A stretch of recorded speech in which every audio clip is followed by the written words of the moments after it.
The internet, social media. It's fair to say they are very useful.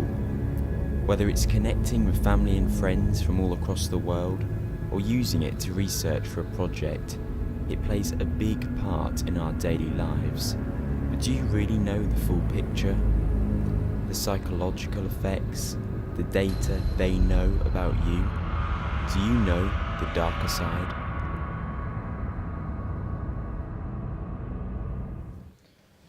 It's really quite shocking just looking at the facts and statistics regarding the amount of information that social media sites and websites know about you.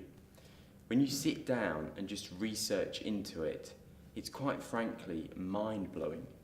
Did you know that on average, Google stores around 5.5 gigabytes of information just on you, which could fill roughly 3 million Word documents?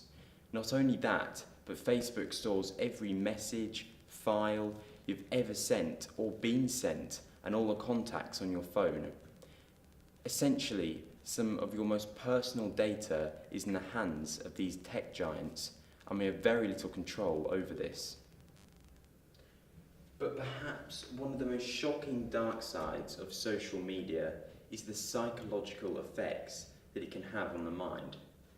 Some psychologists, like I've been reading here, claim that social media activities such as liking posts, new followers, and commenting could trigger the release of dopamine, just like opioids such as heroin, as they have a similar effect on the brain receptors.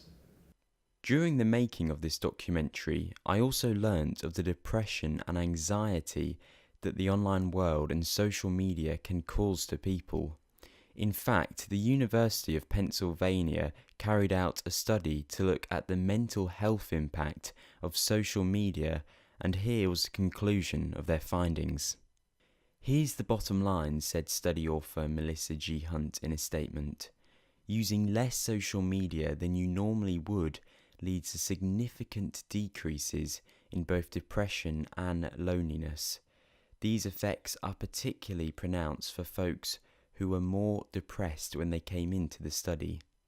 I wanted to find out how the online world and social media affected the lives of both young and older people, and also look at their awareness of the amount of information online sites know about them and the impact that this cyber world can have on their lives. Hello there. Could you please tell me your name and how long you've been using social media? My name is Nathan Burgess Johnson, and I have been using social media for the past 6 years.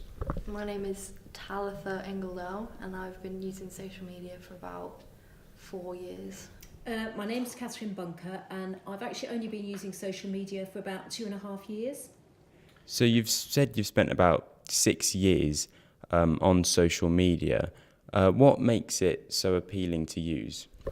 You can keep in contact with family, friends who aren't very close to you anymore. Like, I've got friends in Ireland that I like to keep contact with, and it's a lot easier to do it over something like Snapchat or Facebook than it is trying to meet up. Okay then. So do you think the time you've spent on social media has ever gotten out of hand, turning almost into an addiction? No, I've never thought that. I've always thought that I've been in control of my social media. Yes, sometimes I think that I have spent too long on social media, and sometimes it's not good to spend long on social media because it, as you say, it could become an addiction. So it's good to reel yourself in. Yeah, most definitely. I dip in and out of social media a lot during the day, but then what I used to do is before I went to bed, or when I was in bed, I always used to read, but then I got into the habit of actually going on social media, looking what everybody was up to on Facebook, and then going on Instagram. So in the end, I actually didn't read because I was too tired to read. But actually recently I've thought, right, that has got to stop. So I now leave my telephone downstairs, so I cannot do that. So do you think that social media is having a psychological effect on you, such as depression, anxiety or sleep loss?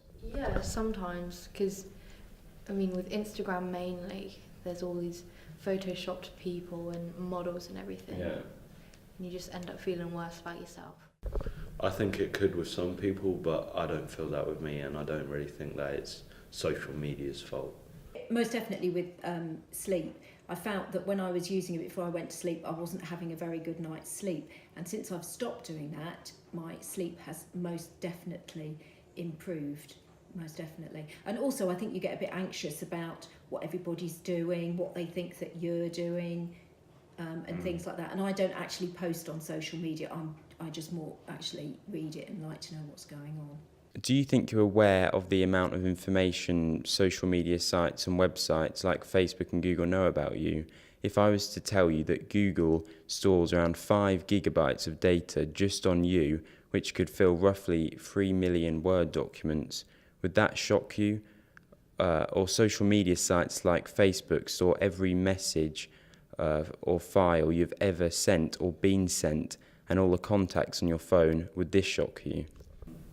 How do you know those statistics are true? Those could just be fear-mongering tactics just to get people to use social media less. But these were found online on reputable from reputable sources. So, do you not think that they have validity? They're valid. They could be, but I don't really trust a lot of what I see online anymore. Yes, it is very shocking. Yeah, I'm absolutely shocked by that. I didn't actually realise that.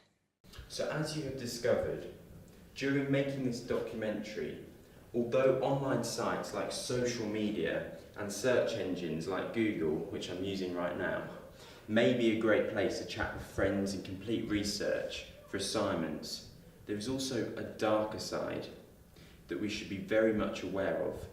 So the next time you're scrolling through your Facebook feed or Instagram and liking funny cat videos, just think that there is a darker side lurking behind all of this.